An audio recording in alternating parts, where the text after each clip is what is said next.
Hello, नमस्कार। संकल्प IT classes में आप सभी का स्वागत है।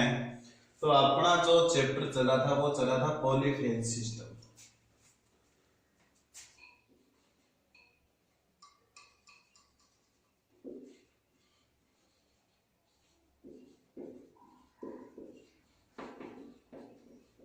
पॉलीफेज सिस्टम यानी कि बहुकलीय जो प्रणाली है, ठीक है, बहुकलीय प्रणाली।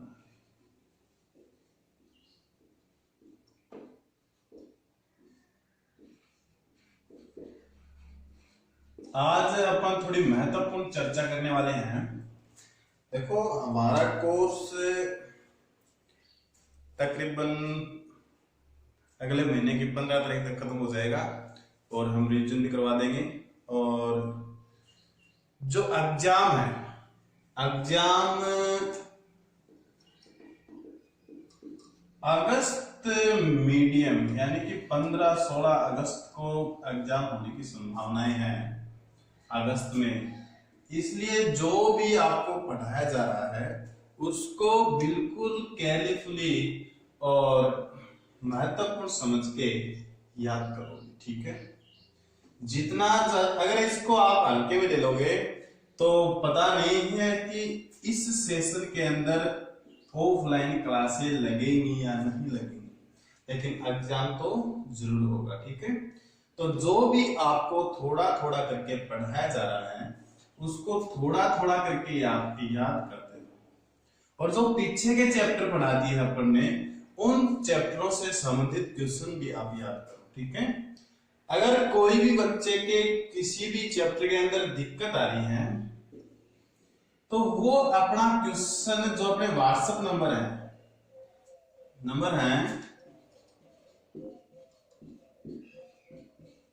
ये है अपने व्हाट्सएप नंबर, ठीक है। व्हाट्सएप नंबर पे सेंड कर देना, ठीक है, ताकि उसका जो सॉल्यूशन है वो करके हम आपको बता दें। तो जितना भी आपको पढ़ाया जा रहा है उसको बिल्कुल आपको याद करना पड़ेगा, ठीक है। अगर याद नहीं करोगे, आप इस चक्कर में रहोगे कि अभी तो लॉकडाउन लगा हुआ है, पढ़ लेंगे जब सर आएंगे तब, लेकिन पता नहीं लॉकडाउन खुलेगा या नहीं खुलेगा, ठीक है। तो अगस्त हमारी है, अगस्त मीडियम यानी कि 16 अगस्त से शायद एग्जाम भी हो सकती है। और एग्जाम होंगी ऑनलाइन एग्जाम होंगे, ठीक है। और ऑनलाइन एग्जाम की तैयारियां शुरू कर दी गई है, तो हमें भी कोर्स की तैयारी शुरू कर देनी चाहिए। आज से ही अपने मन में ले लेना कि फर्स्ट चैप्टर से उसका रिवीजन शुरू कर देना, फर्स्ट चैप्टर, ठीक है। फर्स्ट चैप्टर से रिवीजन शुरू कर देना। धीरे धीरे हम आगे पढ़ा ही रहे हैं, कोई दिक्कत वाली बात नहीं है, ठीक है। तो हमारा जो चैप्टर था वो चैप्टर था पॉलीफेज सिस्टम। पॉलीफेज सिस्टम में इससे पहले वाले टॉपिक में हमने पढ़ा था एक कलीय तथा बहुकलीय में अंतर, यानी कि सिंगल फेज तथा डबल फेज में अंतर। जो हमारा लास्ट टॉपिक था कल का वो था ये। आज हम पढ़ेंगे बहुकलीय प्रणाली के प्रकार। तो आज की नई हेडिंग डालो, बहुकलीय प्रणाली के प्रकार।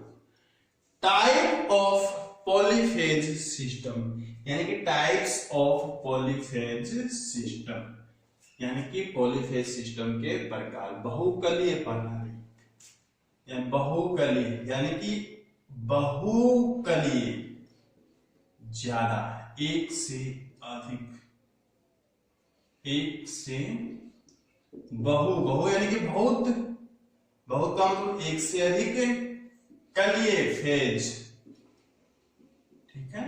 कलीय क्या होती है, यानी कि एक से अधिक फेज की प्रणालियों के प्रकार। कितने प्रकार होते हैं हमारे पास? इसके 2 प्रकार होते हैं। वैसे तो कई प्रकार होते हैं, लेकिन मोस्टली अपने दो ही प्रकार आते हैं, डबल फेज और ट्रिपल फेज। डबल फेज और ट्रिपल, दो कलीय प्रणाली और तीन कलीय प्रणाली, ठीक है। दो कलीय प्रणाली और दूसरी होती है बच्चों थ्री कलीय प्रणाली। थ्री कलीय, मोस्टली जो यूजफुल होती है वो होती है थ्री कलीय प्रणाली, और एक होती है सिंगल फेज प्रणाली, जो जिसमें केवल कितने फेज होते हैं, एक ही फेज होता है, ठीक है। और थ्री कलीय प्रणाली में कितने फेज होंगे, तीन फेज होंगे। दो कलीय प्रणाली में कितने फेज होंगे, दो फेज होंगे। तो पहले हम अध्ययन करेंगे नंबर 1 की अध्ययनशाला में टू कलीय प्रणाली।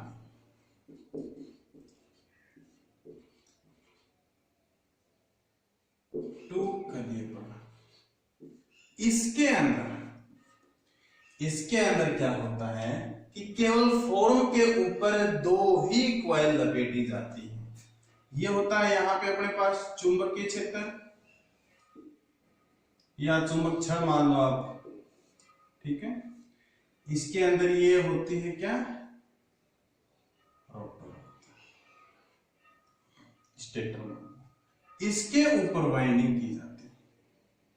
एक वाइंडिंग तो ये होगी और दूसरी ये होगी, ठीक है। अब देखो, ये चलो हम ले लेते हैं ए डैश, ये ले लेते हैं बी डैश। इस फॉर्म के ऊपर कितनी वाइंडिंग की गई है, दो वाइंडिंग की गई। हमें ये ध्यान रखना है कि जो ये लपेटे हैं, इन लपेटों की संख्या बिल्कुल समान होनी चाहिए। इन लपेटों की संख्या क्या होनी चाहिए, दोनों समान होनी चाहिए। और अगर ये लपेटों की संख्या समान रहेगी तो इसके अंदर विभव का मान और आवर्ती का मान जो होता है वो क्या होगा, इक्वल होगा। विभव का मान और आवर्ती का मान क्या होगा, इक्वल होगा। तो टू कलीय प्रणाली के अंदर दो फेजों के बीच का जो एंगल होता है वो होता है 90 डिग्री। कितना होता है, दो कलीय प्रणाली के अंदर दो फेजों के बीच जो अंतर होता है वो होता है 90 डिग्री। तो अगर हमें ई टोटल निकालना हो तो ई ए होता है, ये ई बी मान लेते हैं, ये ई ए का मान लेते हैं, ये ई बी का मान लेते हैं। एक कुंडली ये मान ली हमने, दूसरी कुंडली ये टोटल ईटी होगा, टोटल विद्युत वाहक बल या टोटल विभव या टोटल वोल्टेज। अब हम निकालेंगे कर्ण स्क्वायर से, ईटी स्क्वायर बराबर आधार square A B square plus E A square. हमें पता है क्वाइल्स की संख्या, लपेटों की संख्या क्या है, बराबर है। इसमें लपेटों की संख्या बराबर है तो वोल्टेज और आवर्ती क्या होंगी, बराबर होंगी। तो ये क्या हमारे पास वोल्टेज ही तो है, ई विभव ही तो है, तो ये क्या होंगी, ई टी बराबर होगा ई ए बराबर होगा ई बी बराबर होगा। इसलिए हम इस ई बी के स्थान पे ई ए रख सकते हैं, ई बी के स्थान पे क्या रख सकते हैं, ई या ए भी रख सकते हैं, कोई दिक्कत वाली बात नहीं होगी। तो हम लिखेंगे ई ए भी लिख सकते हैं, कोई दिक्कत नहीं। तो ई टी स्क्वायर बराबर ई प्लस ई भी लिख सकते हैं। तो अगर यहां से हम ई टी स्क्वायर बराबर E square plus E S square हमारे पास होता, तो एक ई स्क्वायर ये हो गया, ये दूसरा ई स्क्वायर ये हो गया, तो ई टी स्क्वायर बराबर हो जाएगा 2e स्क्वायर। दोनों तरफ वर्ग करने पर क्या होता है, ई टी बराबर आ जाएगा हमारे पास √2e। इसको याद रखना, यानी कि टोटल जो अपन विभव निकालेंगे, वोल्टेज निकालेंगे, वो E का होता है √2 गुना, E का √2 गुना होता है। ठीक है, तो नई हेडिंग डालो, 2 कलीय प्रणाली, 2 कलीय प्रणाली। इसमें अगर हम फ्रीक्वेंसी के हिसाब से देखेंगे तो कितने डिग्री का फेज अंतर होता है भाई? 90 डिग्री का फेज अंतर। कितने डिग्री का फेज अंतर होता है? 90 डिग्री का फेज। तो यहां से चलना शुरू हो जाए, ये 90 डिग्री पे है, बिल्कुल यहां पे भी 90 डिग्री पे, बिल्कुल 90 डिग्री पे, और यहां आके भी 90 डिग्री पे हो। ठीक है, ये माना कि हमारे पास पहले फेज की वोल्टेज है, ये दूसरे फेज की वोल्टेज ले लेते हैं। ठीक है, ये है पहले फेज की वोल्टेज, ये दूसरे फेज की वोल्टेज होती है, और बिल्कुल कितने डिग्री के कोण के ऊपर पिछड़ी हुई है ये? 90 डिग्री के कोण के ऊपर पिछड़ी हुई है। तो हेडिंग डालो, 2 कलीय प्रणाली। 2 कलीय प्रणाली में देखो फर्स्ट लाइन, ये डायग्राम उतार लेना सभी डायग्राम। ठीक है, इसमें लिखो, इसमें दो फेजों के बीच 90 डिग्री का कोण अंतर होता है। इसमें दो फेजों के बीच 90 डिग्री का कोण अंतर होता है। इसके बाद ये वाला डायग्राम उतार लो। ये डायग्राम उतारने के बाद में ये पूरी सीक्वेंस उतार लो। ये वाला डायग्राम उतारने के बाद ये पूरी सीक्वेंस उतारो, और ये उतारने के बाद लिखो अब आप, दो फेज प्रणाली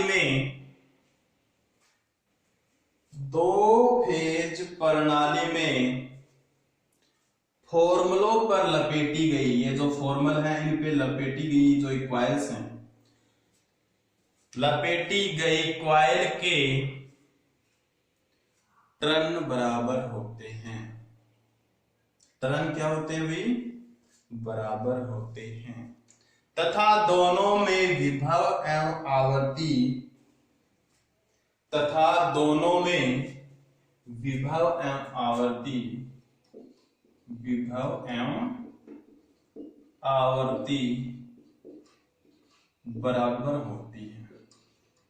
बराबर होती है।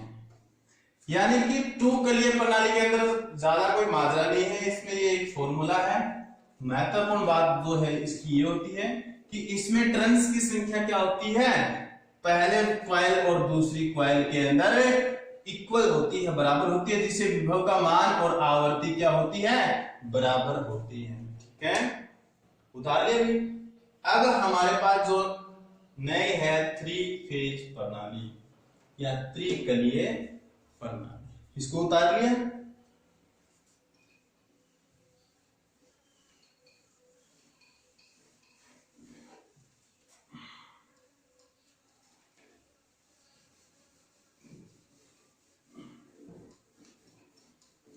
नई हेडिंग डालो नंबर 2 वाली लिख के, 3 कलीय प्रणाली। 3 कलीय प्रणाली, 3 कलीय प्रणाली। 3 कलीय प्रणाली के अंदर फेजों की संख्या कितनी होती है? 3 होती है। तो पहली लाइन लिखो, इसमें फेजों की संख्या 3 होती है। कई बच्चों की ये दिक्कत होगी, सर ये फेज होते क्या? देखो हमारे पास घरों के अंदर जो लाइन आती है उसमें कितने वायर आते हैं? 2 वायर आते हैं। कितने आते हैं?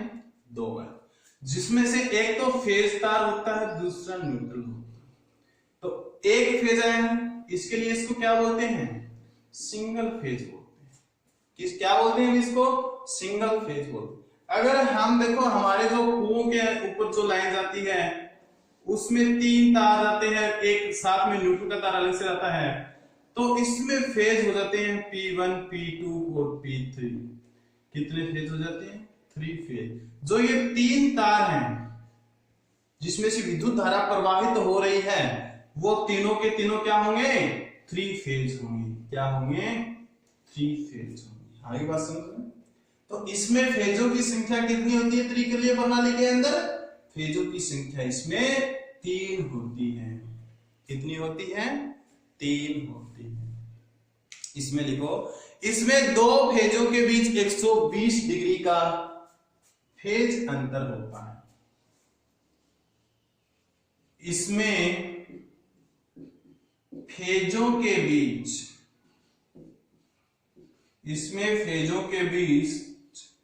120 डिग्री का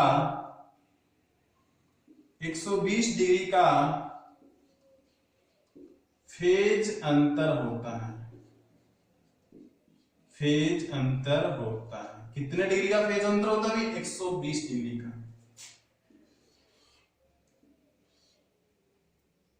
120 डिग्री, 120 डिग्री और ये भी 120 डिग्री। टोटल कितना हो गया हमारे पास? 360 डिग्री। इस प्रकार से होता है। ठीक है। और ये वायर होते हैं, इसका कलर होता है RYP। तो लिखो, तीनों फेजों का कलर, या इस प्रकार से लिख दो RYB। ये होते हैं फेज कलर। ये क्या होते हैं? Phase colour. R red, yellow और ब्लू। रेड, येलो, ब्लू, लाल, पीला, नीला। तो हमें पूछ ले कि 3 फेज जो वायर होते हैं उनका कलर का रंग होता है, तो आप क्या बताओगे? RYB होता है। क्या होता है भाई? RYB। Red, yellow, blue.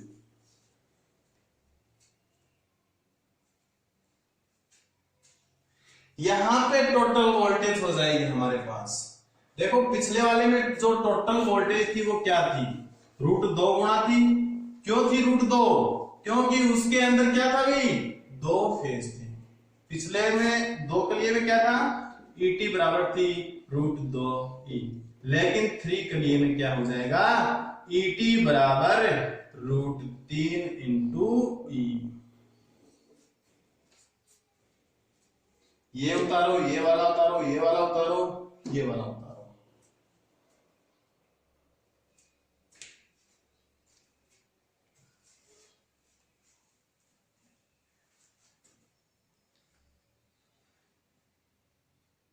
उतार लिया नहीं? चलो मिटा देते हैं। इसके बाद जो ट्रंक्स होते हैं, बहुकलीय प्रणाली से संबंधित जितने भी पद हैं, उन पदों के बारे में अपन अध्ययन करेंगे। तो नई जो हेडिंग अपनी वो होगी 3 कलीय प्रणाली से संबंधित पद। 3 कलीय प्रणाली से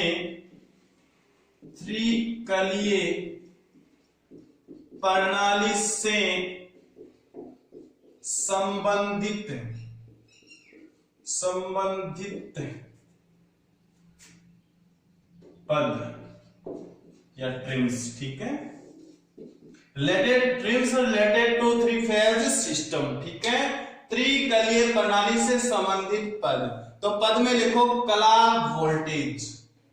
नंबर 1 पे लिखो कला वोल्टेज, जिसको बोलते हैं भी फेज वोल्टेज।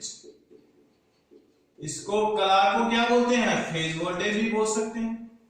तो हमारे पास बात ये आती है कि फेज वोल्टेज किसे कहते हैं, होता क्या है? तो ये होता है एक फेज और न्यूट्रल के बीच का जो वोल्टेज होता है। हमारे पास 2 तार होते हैं, एक तो होता है फेज, दूसरा होता है। इन दोनों के बीच में जो वोल्टेज आता है वो क्या होता है? फेज वोल्टेज कहलाता है। वो क्या कहलाता है? Phase voltage. तो कला वोल्टेज या फेज वोल्टेज में लाइन लिखो एक फेज और एक न्यूट्रल के बीच, एक फेज और एक न्यूट्रल के बीच वोल्टेज फेज वोल्टेज कहलाती है। कौन सी वोल्टेज कहलाती है भाई? फेज वोल्टेज कहलाती है। यानी कि एक न्यूट्रल तथा एक फेज के बीच में जो वोल्टेज नापते हैं वो वोल्टेज कौन सी वोल्टेज कहलाती है? फेज वोल्टेज कहलाती है। लिख लिया अभी। अब हमारी जो 2 नंबर की हेडिंग होती है वो होती है लाइन वोल्टेज। लाइन वोल्टेज किसे कहते हैं? ये तो हो गई फेज वोल्टेज, इसको इस प्रकार से भी इंगित कर सकते हैं फेज वोल्टेज। दूसरी होती है लाइन वोल्टेज, इसको VL मींस लाइन वोल्टेज, जो होती है फेज वोल्टेज। लाइन वोल्टेज किसे कहते हैं? ये डायग्राम भी उतार लेना भी, इसका साथ साथ आपको समझ में आ जाएगा। लाइन वोल्टेज किसे कहते हैं? अगर 2 फेज ले लें, दोनों के दोनों क्या ले लें? फेज ले लें, और इनके बीच अगर हम वोल्टेज नापते हैं तो वो वोल्टेज होगी लाइन वोल्टेज। वो वोल्टेज कौन सी होगी? लाइन वोल्टेज होगी। तो इसकी डेफिनेशन में लिखो, 2 फेजों के बीच, 2 फेज, ये फेज फर्स्ट है, ये फेज सेकंड है, 2 फेजों के बीच जो वोल्टेज होता है, 2 फेजों के बीच जो वोल्टेज होता है वो लाइन वोल्टेज कहलाता है। वो लाइन वोल्टेज कहलाता है। वो क्या कहलाता है? Line voltage. नंबर 3 पे लिखो फेज करंट। तीसरा जो पद है हमारे पास वो होता है कला करंट या फेज करंट। कला करंट या फेज करंट। फेज करंट को किससे लिखेंगे? आई पी भी लिखा होता है अभी। देखो यहाँ पे अगर वीपी या आईपी मिल जाए तो कोई दिक्कत वाली बात नहीं है। पी भी क्या है? फेज से ही इंगित करते हैं, ठीक है। तो कला करंट या फेज करंट बराबर होता है आईपीएच। तो कला करंट होता क्या है? तो इसमें लिखो एक फेज में प्रवाहित धारा, एक फेज में प्रवाहित धारा, यानी कि अगर हम एक फेज में प्रवाहित धारा करेंगे, इसमें जो हम इसकी धारा नापते हैं, इसके द्वारा जो ये धारा नापी गई है वो कहलाती है क्या? कला करंट या फेज करंट। तो लिखो इसमें एक फेज में प्रवाहित धारा फेज करंट कहलाती है। क्या कहलाती है दोस्तों? फेज करंट कहलाती है। अब आती है बारी लाइन करंट की। लाइन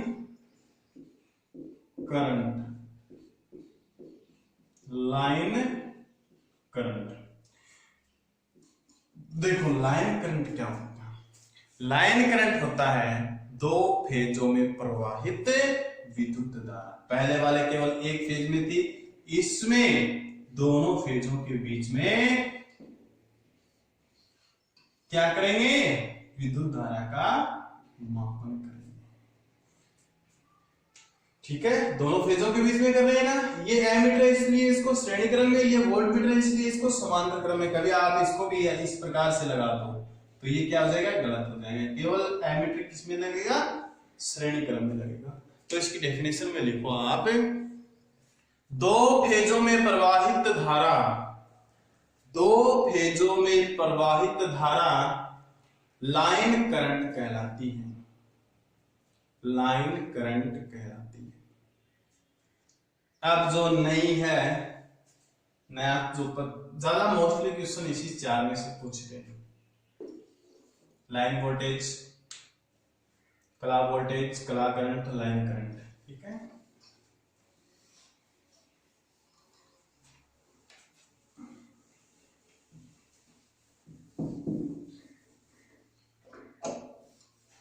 तो 5 नंबर का जो हमारे पास था वो था फेज शक्ति। एक फेज तथा एक न्यूट्रल के बीच जो शक्ति नापते हैं तो क्या था? फेज शक्ति। फेज पावर जिसको हम बोलते हैं, यानी कि एक न्यूट्रल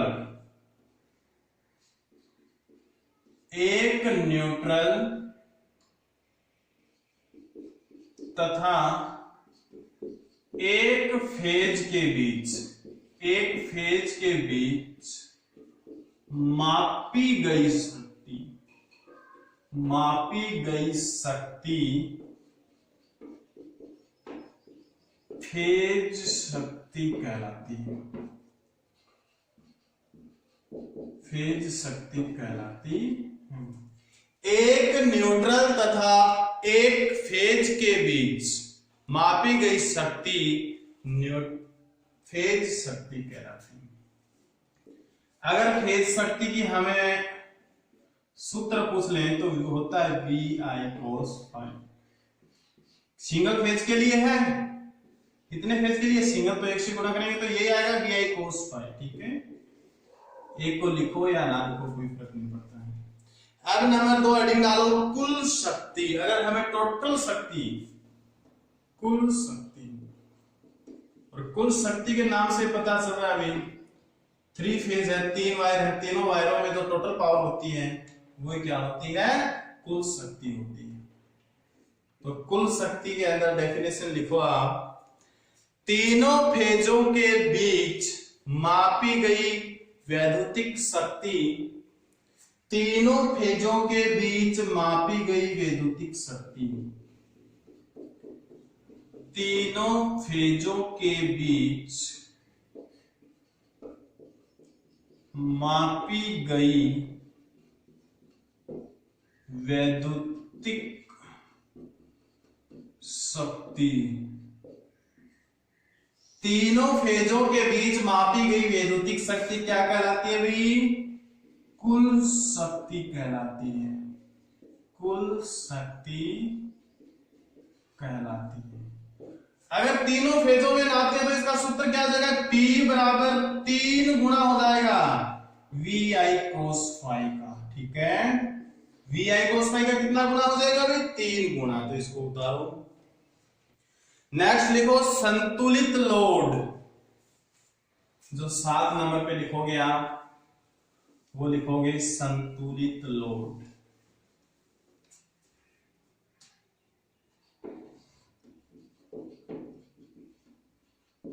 संतुलित लोड, बैलेंस्ड लोड जो होता है ना उसको बोलते हैं संतुलित लोड।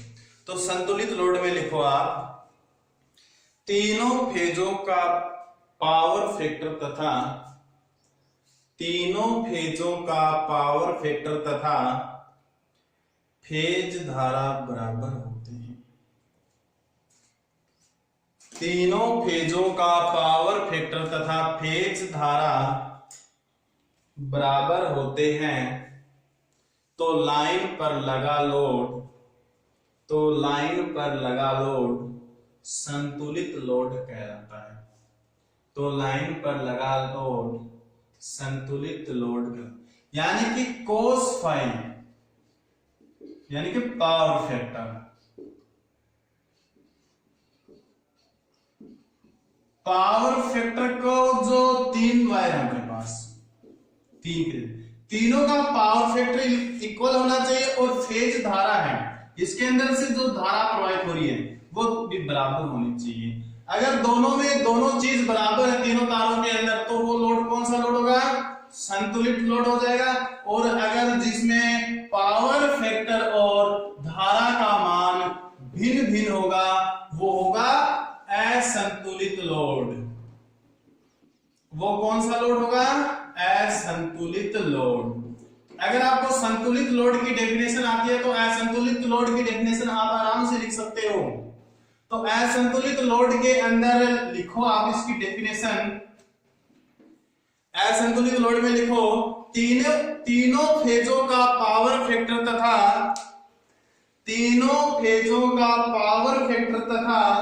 विद्युत धारा भिन्न भिन्न हो तो लाइन पर लगा लोड असंतुलित लोड होता है। लाइन पर लगा लोड असंतुलित लोड होता है। लाइन पर लगा लोड। कौन सा लोड होता है भाई? असंतुलित।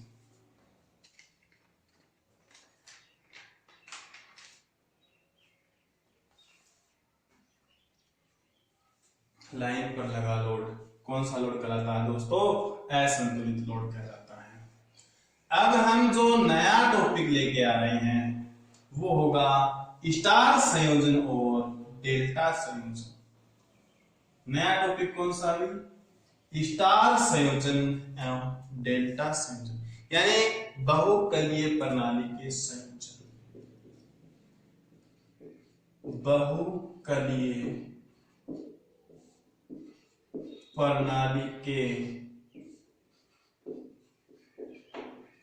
संयोजन। Connection of polyphase system. Connection of polyphase system ये दो प्रकार से होते हैं। एक तो होता है स्टार कनेक्शन, स्टार संयोजन, और दूसरा होता है डेल्टा संयोजन। दूसरा होता है डेल्टा संयोजन। स्टार संयोजन में क्या होता है?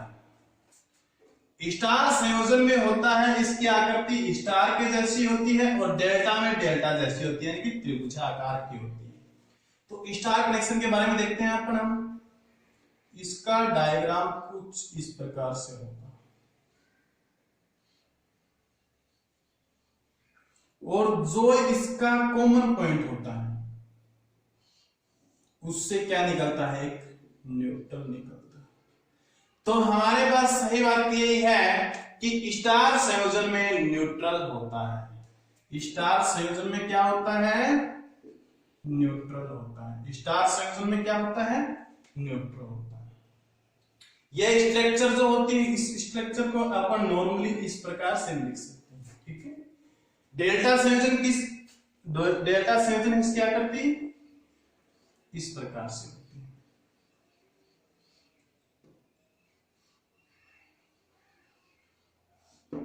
ये हमारे पास डेल्टा संयोजन। इसमें केंद्र बिंदु नहीं होता है, तीनों का एक पॉइंट नहीं होता है।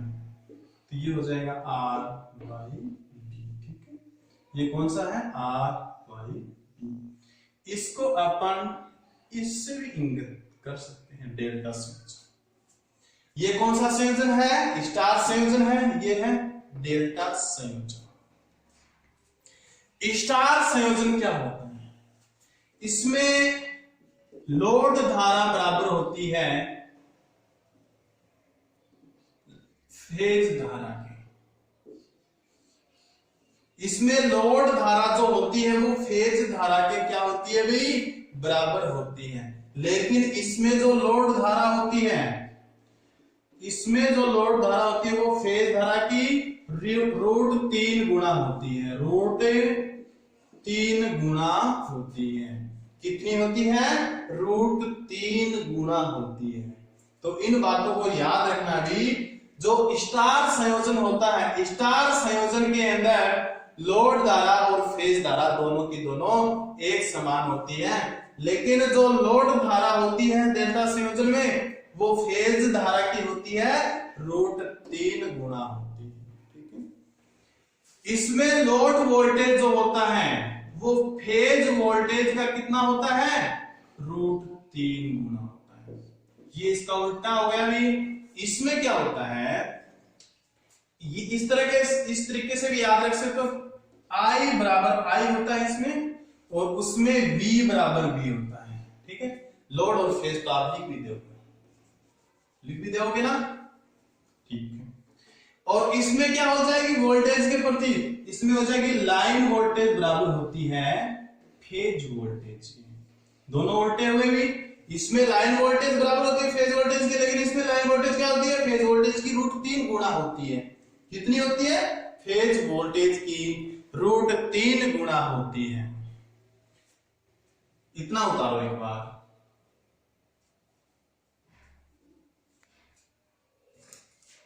ये हम पढ़ रहे हैं बहुकलीय प्रणाली के संयोजन। स्टार संयोजन है एक हमारे पास, दूसरा है डेल्टा संयोजन। इसको उतारो।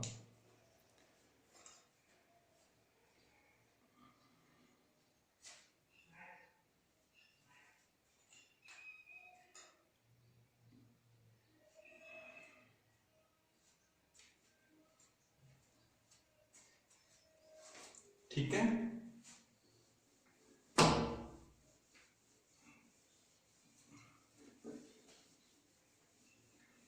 अब हम इसमें ज्ञात करेंगे जो टोटल पावर होती है वो क्या होती है, टोटल पावर। ठीक है, तो इसकी टोटल जो पावर होती है P बराबर हमें पता है वी आई होता है। P बराबर क्या होता है, वी आई। हम ज्ञात कर रहे हैं कौन से की, थ्री फेज। बहुकलीय में कौन सा फेज है, थ्री फेज है। ठीक है, तो थ्री फेज के लिए 3 into I phase into V phase into cos phi होता है। क्या होता है, पीटी बराबर होता है 3 into I phase into V phase into cos phi होता है। अगर ये हम फेज में ले लिया, अगर हम लाइन में लेते हैं तो क्या होता है, √3 गुना होगा line current into line voltage into cos phi. इन सूत्रों को अच्छी तरह से याद करना भी। ये सूत्र ही हैं जो जिनके क्वेश्चन पूछे जाते हैं या डायरेक्टली पूछते हैं कि लाइन वोल्टेज और करंट वोल्टेज जो होती है वो टोटल पीटी होती है, वो लाइन वोल्टेज था वीआर की कितने गुना होती है, तो कितने गुना होती है, √3 गुना होती है।